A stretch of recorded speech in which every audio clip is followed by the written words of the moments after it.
Now a new deep earthquake has struck in a slightly different location over here, 500 miles away. Well, look what's right next to it. An unmarked portion of the USGS plate boundary map that, at this point, I think should be marked as a plate boundary. I don't know why they don't have it marked when literally you can see this connecting between New Caledonia and up into Tonga. Do you see it? The U-shaped plate boundary there? Let me go back over here and look. It's missing going across Fiji. They don't have the plate boundary marked there for some reason. I don't know why. Anyway, we're fracturing in the middle of the plate boundary between where we go around the outside edge of it. And coming up down below it, something big. Coming up down below it, whatever it is. Because I already showed you there's something going on with this thing, guys. And I'm not just pareidyliaing it. I measured it. It's the same. And it's not just that one. It's several continents where we're doing the same thing. Australia's one, where you measure from pinnacle to pinnacle, and it's the same. It goes back down here to the south, and now that you know what to look for, you can see it, and it's pointing from the back end of this right through the pinnacle tip, and look where it goes. And I already measured this. It goes from the pinnacle tip right back through. Now that you've seen it, you can't unsee it.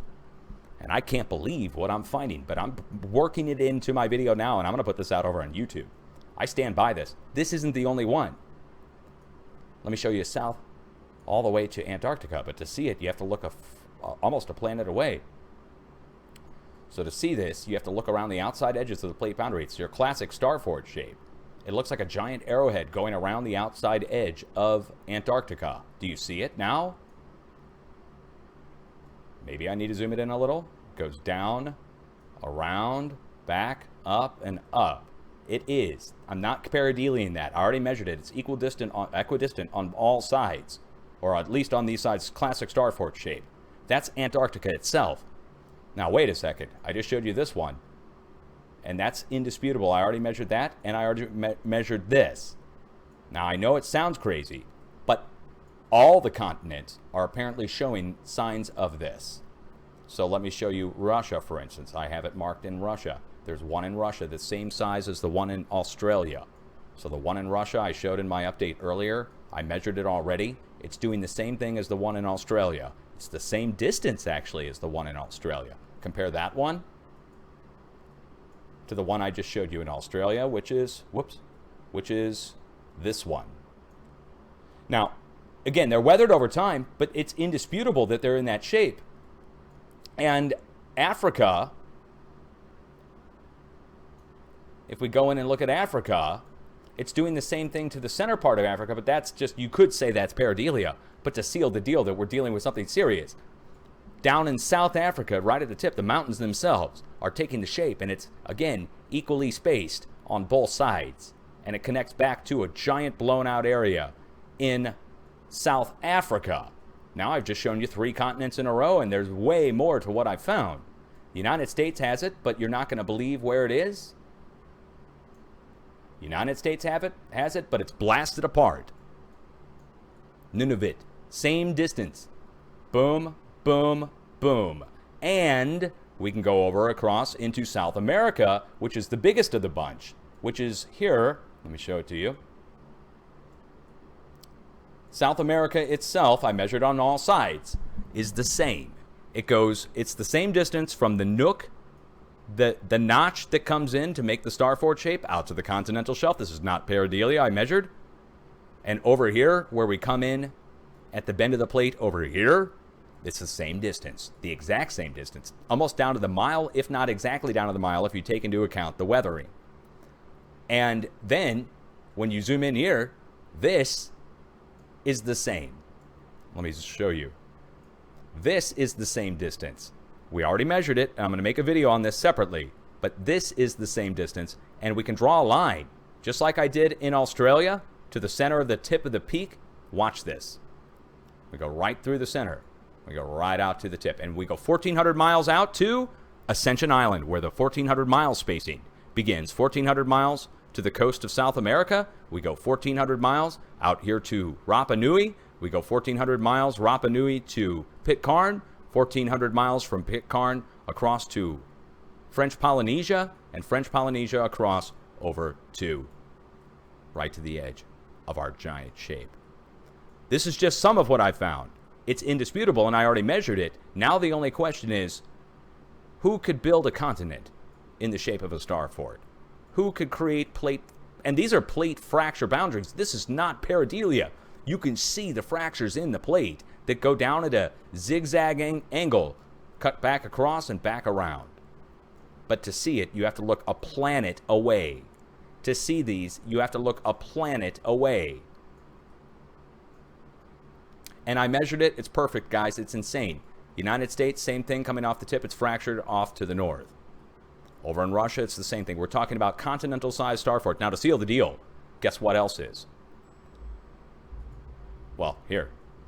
Since this update is going into Never Never Land, here we go. I already measured this as well. It's the same. It's equidistant on all sides. It's the giant diamond shape, but to see it, we have to back it out again a world away. It's been fractured and destroyed over time. Something destroyed these. Something destroyed a lot of these, what I'm finding. Okay, so it is what it is. That's just a quick refresher on what I found. Oh, here's another one, by the way. Now, this one's the mind blower. It's 1,650 miles up to the pinnacle tip. You see it going from the Caribbean. I measured this. It's also a perfect rectangle. That's the Caribbean itself.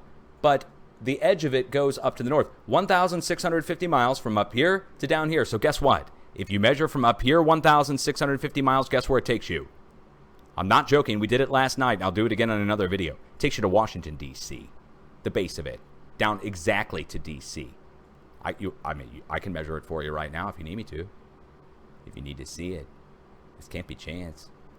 And we just go from the pinnacle tip up here, and you'll see. I mean, I'm just doing a rough measurement, but come right down here, following it perfectly. Do you see this? Look where it takes us. 1,650, right along the edge of it.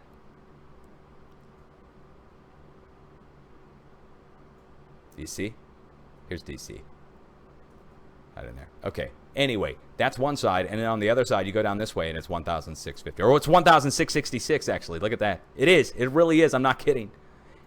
1666. Look at that on one side. Does it bring it out this way, 1666 as well? Wouldn't that be crazy? Because you know what they're all about. Real close. It's so close. It's within a few miles. Ha!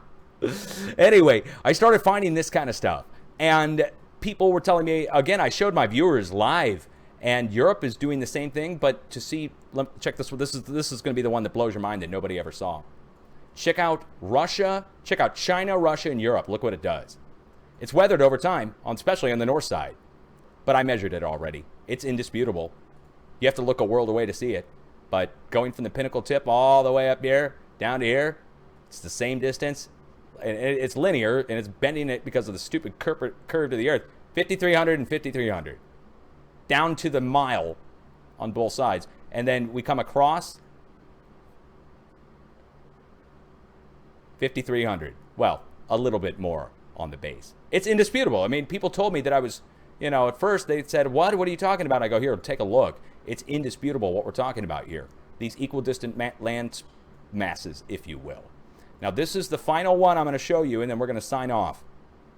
This one's going to really make you wonder. Now, when you're looking at something and you're seeing these all around the planet, but then you back it out and you see this,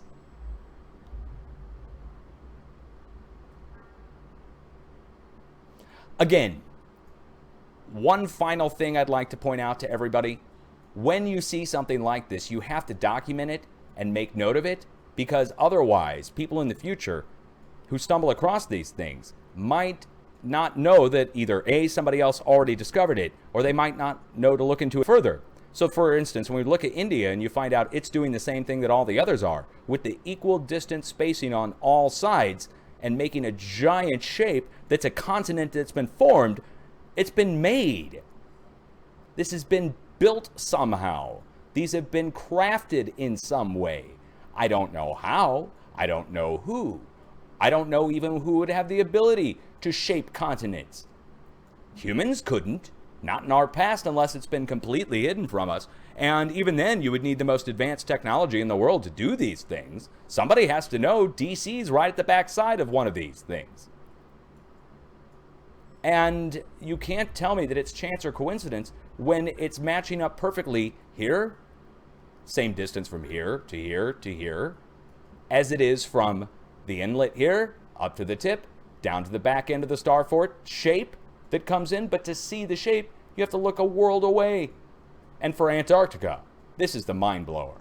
Antarctica is the real mind blower on this. I cannot stress it enough. What do you want to make of it?